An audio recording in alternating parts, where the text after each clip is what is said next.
Patrón respiratorio ineficaz relacionado con estrechamiento de la laringe manifestado por taquipnea de 40 respiraciones por minuto, estridor inspiratorio al esfuerzo, retracciones inter y subcostales 2 cruces, cianosis peribucal al llanto e hipoxia leve de 92%. Objetivo: patrón respiratorio eficaz. Indicadores: paciente disminuirá frecuencia respiratoria de 40 respiraciones por minuto a 34 respiraciones por minuto en 2 horas. Aumentará la saturación de oxígeno de 92% a 95% en 2 horas. No presentará cianosis peribucal al llanto en 2 horas. No presentará estridor inspiratorio al esfuerzo en 2 horas.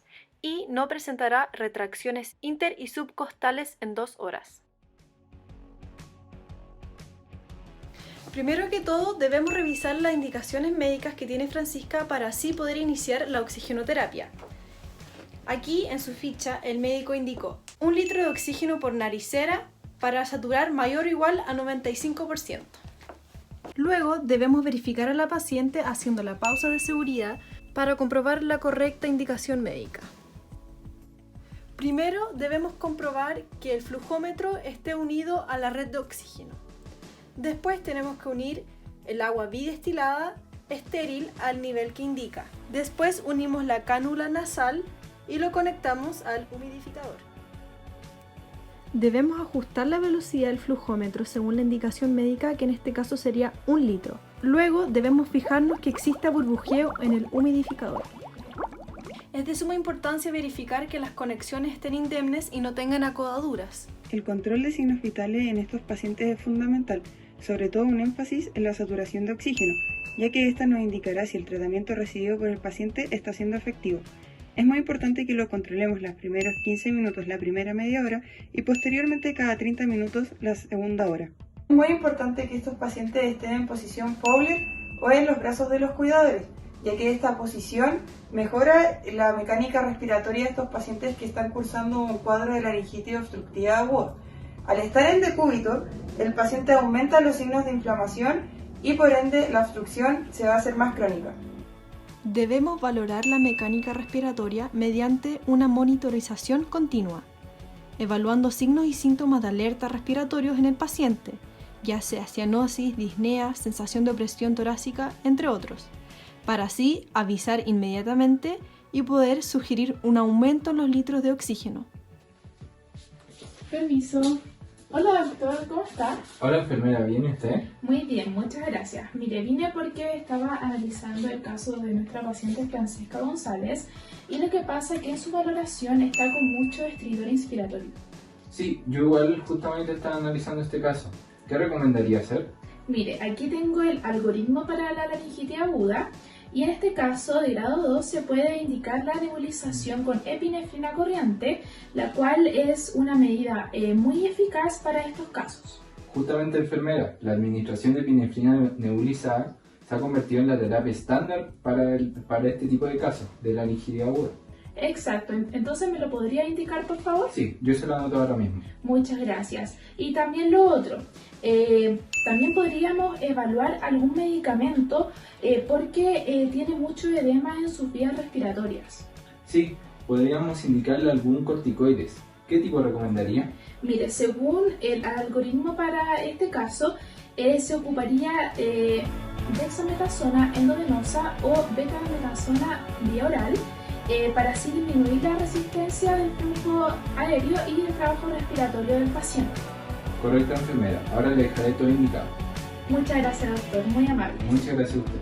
En este escenario es ideal que el paciente se mantenga al lado o en los brazos de sus cuidadores para así mantener la tranquilidad y lograr una adecuada atención. También debemos procurar que el ambiente sea ideal, sin ruidos fuertes, luz y temperatura adecuada y la utilización de distractores a través de juegos. Por último, debemos evitar aumentar la ansiedad del paciente con intervenciones innecesarias, como por ejemplo el excesivo monitoreo. Los lavados nasales ayudan a aliviar los síntomas de obstrucción nasal, evitando la dificultad respiratoria.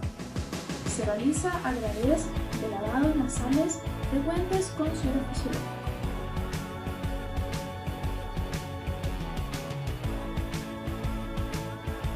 importante en estos pacientes tener unos cuidados exhaustivos en su vía venosa periférica. Debemos mantener un circuito cerrado y libre de coágulos. Además, tenemos que estar pendientes de que no existan acodaduras y no se debe mojar nunca el sitio de inserción. Debemos hacer una valoración diaria del sitio, el sello, el conector, la piel y la fijación. Estar siempre atentos a los signos de flebitis en estos pacientes. Con respecto a la evaluación, al cabo de 2 horas la paciente disminuye su frecuencia respiratoria de 40 respiraciones por minuto a 34 respiraciones por minuto y aumenta su saturación de oxígeno de 92% a 95%. La paciente no presentó cianosis peribucal al llanto durante el turno, no presentó estridor inspiratorio al esfuerzo durante el turno y no presentó retracciones inter o subcostales durante el turno.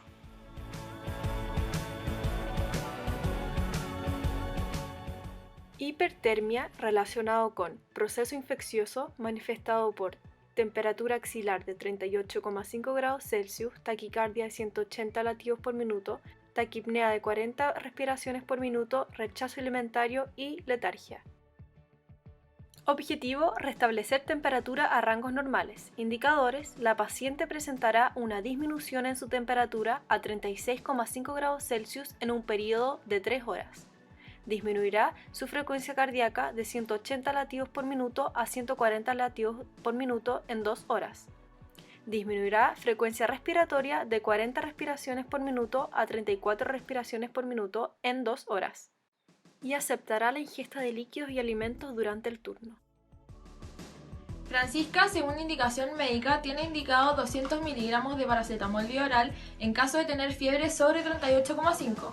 En este caso sería bueno gestionar con el médico tratante un cambio de vía de administración de vía oral a vía endovenosa, ya que nuestra paciente está con rechazo alimentario y además tiene 38,9 de fiebre, que sería bueno para bajarla más rápido.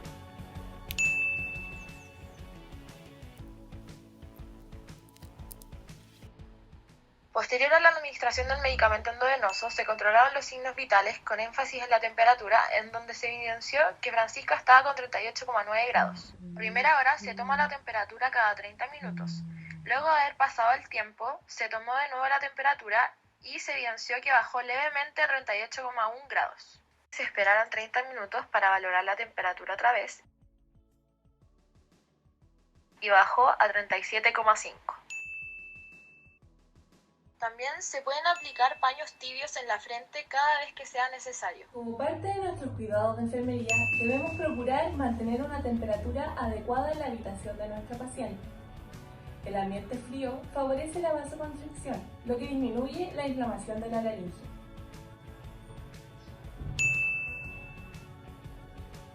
Mamita, mientras yo esté en la estación de enfermería y usted acompañe a Francisca, le voy a pedir que por favor no la abrigue con la ropa de cama del hospital, y el camisón es suficiente, ya que si abrigamos más a Francisca, especialmente en el cuello y en la cara, los síntomas de la patología podrían empeorar.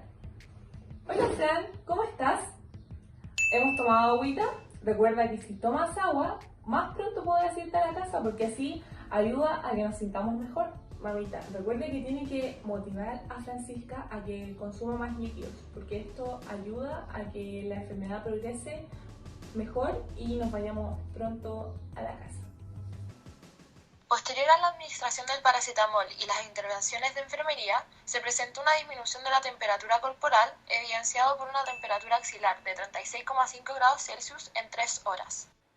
Con respecto a la evaluación, al cabo de 3 horas, la paciente presentó una disminución de su temperatura axilar, llegando a 36,5 grados Celsius. Al cabo de 3 horas, la paciente disminuyó su frecuencia cardíaca de 180 latidos por minuto a 140 latidos por minuto y disminuyó su frecuencia respiratoria de 40 respiraciones por minuto a 34 respiraciones por minuto. La paciente aceptó la ingesta de líquidos y alimentos durante el turno.